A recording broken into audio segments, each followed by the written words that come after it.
भाइयों बहनों, नौजवान साथियों और प्यारे बच्चों, मैं आज 74वें स्वतंत्रता दिवस के अवसर पर आप सभी को हार्दिक बधाई और शुभकामनाएं देता हूं।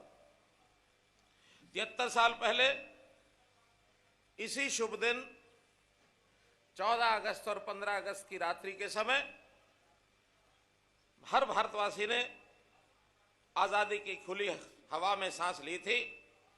इसलिए 15 अगस्त का दिन हम बहुत गर्व और उल्लास के साथ हर वर्ष मनाते आए हैं। इसी दिन को देखने के लिए भारत मां के कितने ही सपूतों ने अपनी जान की कुर्बानी दी और असंख्य स्वतंत्रता सेनानियों ने विदेशियों के हाथों कष्ट और यातनाएं सही हैं। आइए आज हम उनके ही जैसे देशभक्ति, देश प्रेम, साहस व कर्तव्यनिष्ठा और हर कीमत पर आजादी की रक्षा करने का प्रण लें। अब जानते हैं कि गत 18 जून को भी गलवान घाटी में देश की सीमा की रक्षा करते हुए हमारे 20 सैनिक शहीद हो गए थे। आज मैं उन वीरों को भी श्रद्धांजलि अर्पित करता हूं और उनके परिवारों के प्रति कृतज्ञता व संवेदना व्यक्त करता हूं, जिन्होंने अपने बेटों को देश पर कुर्बान कर दिया। आइए आज हम देश के लिए जान न्यौछावर करने वाले सभी ज्ञात अज्ञात शहीदों को श्रद्धा सुमन अर्पित करें। राष्ट्रकवि रामधारी सिंह दिनकर ने शहीदों को श्रद्धांजलि देते हुए कहा था, जिनकी चढ़ती हुई जवानी खोज रही अपनी कुर्बानी, जिनकी चढ़ती हुई जवानी खोज रही अपनी कुर्बानी, जलन एक जिनकी अभिलाषा, मरण एक जिनका त्योहार, नमन उन्हें मेरा शतबार, नमन उन्हें मेरा शतबार।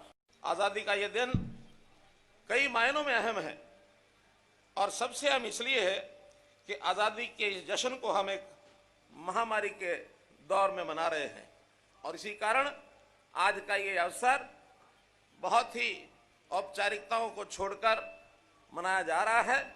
आज हमारे बीच में स्कूली बच्चे जो विभिन्न कार्यक्रम करते थे, झांकियां दिखाते थे, आज हम इस महामारी के कारण से उनको अपने बीच में अनुपस्थित पा रहे हैं।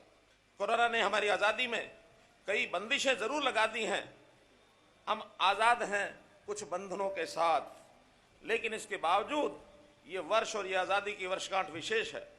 कोरोना ने हमारे मुंह मास्क लगा दिया पर हमारे हाथों को नहीं बांधा है। कोरोना ने हमारी रफ्तार को जरूर रोका है पर हमारे हौसलों को नहीं रोक पाया है। इस हौसले को बनाए रखने और इस महामारी को निपटने में अपनी जान की परवाह न करते हुए अनेक कोरोना वॉरियर्स ने मानवता की महान सेवा की है।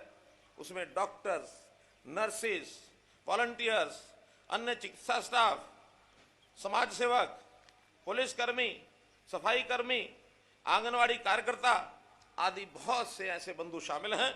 मैं इस निस्वार्थ सेवा के लिए उन सभी का अभिनंदन करता हूं, धन्यवाद करता हूं। भाइयों बहनों, हमने हर व्यक्ति के लिए शिक्षा, स्वास्थ्य, सुरक्षा, स्वावलंबन व स्वाभिमान सुनिश्चित करने की दिशा में अनेक योजनाएं बनाई हैं। ठीक उसी तरह असंभव से दिखने वाले कार्य जैसे रजिस्ट्रियों में भ्रष्टाचार को बंद करना, पारदर्शिता के लिए सख्त कदम उठाना, बीपीएल परिवारों के राशन व्यवस्था में ठगी को बंद करना, हरियाणा के हजारों गांवों को लाल डोरे से मुक्त करना, मुख्यमंत्री परिवार समृद्धि योजना के तहत 6 लाख से ज्यादा परिवारों को सीधी सहायता पहुंचाना और हर हरियाणा वासी का परिवार पहचान पत्र बनाकर उसे सामाजिक सुरक्षा के दायरे में लाना, सभी कार्य सुनिश्चित किए गए हैं। मुख्यमंत्री विवाह शगुन योजना, अंबेडकर मेधावी छात्र योजना, अंत्योदय योजना आदि द्वारा गरीबों को लाभ दिए जा रहे हैं। इस वर्ष हमने सुशासन का संकल्प लिया है। ये वर्ष सुशासन संकल्प वर्ष ये मनाया जा रहा है।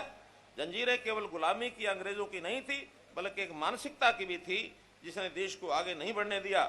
सत्ता को शासन का जरिया बनाकर रखा, कभी जनता की सेवा का ख्याल नहीं रखा।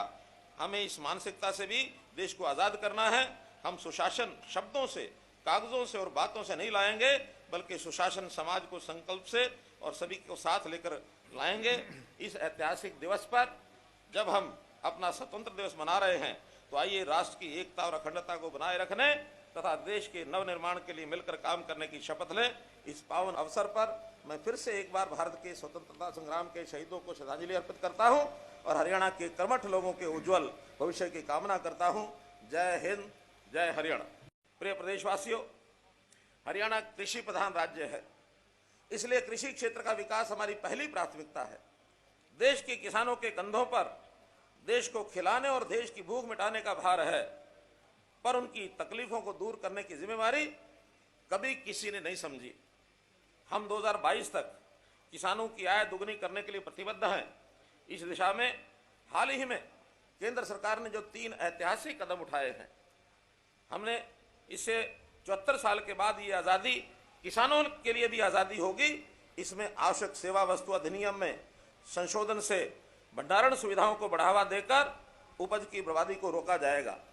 इसी प्रकार कृषि उपज वाणिज्य और व्यापार अध्यादेश और मूल्य आश्वासन पर किसान समझौता और कृषि सेवा अध्यादेश से किसान अपनी पसंद की मंडी और बाजार में फसल बेचने और कॉन्ट्रैक्ट फार्मिंग करने में सक्षम हो गया है। किसान जिसे चाहे फसल बेच सकता है, वही उसने है तो बेचेगा भी वही और बेहतर दाम में बेचेगा। मैं इन सभी कदमों का स्वागत करता हूं। इसी दिशा में हमने हरियाणा में कृषि को जोखिम मुक्त और उपज की बिक्री को सरल बनाने के लिए मेरी फसल मेरा ब्यौरा पोर्टल ये शुरू किया है। कोरोना महामारी के दौरान इस पोर्टल के माध्यम से हमने रबी की फसलों के दाने दाने की खरीद की है और किसान की फसलों के दाम सीधे उनके खातों में पहुंचाए हैं। किसान की उपज पर संरक्षित मूल्य देने के लिए भावांतर भरपाई योजना में 19 सब्जियां और फल शामिल किए गए हैं। पशुपालन को बढ़ावा देने के लिए किसान क्रेडिट कार्ड की तर्ज पर पशुधन क्रेडिट कार्ड ये योजना शुरू की गई है।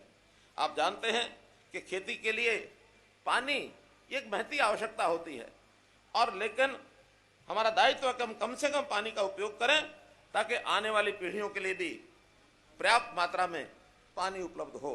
हमने धान का रकबा कम करने व कम पानी से उगने वाली फसलों को बढ़ावा देने के लिए मेरा पानी मेरी विरासत ये योजना लागू की और इसके तहत किसानों को 7,000 रुपया प्रति एकड़ की वित्तीय सहायता ये दी जाएगी।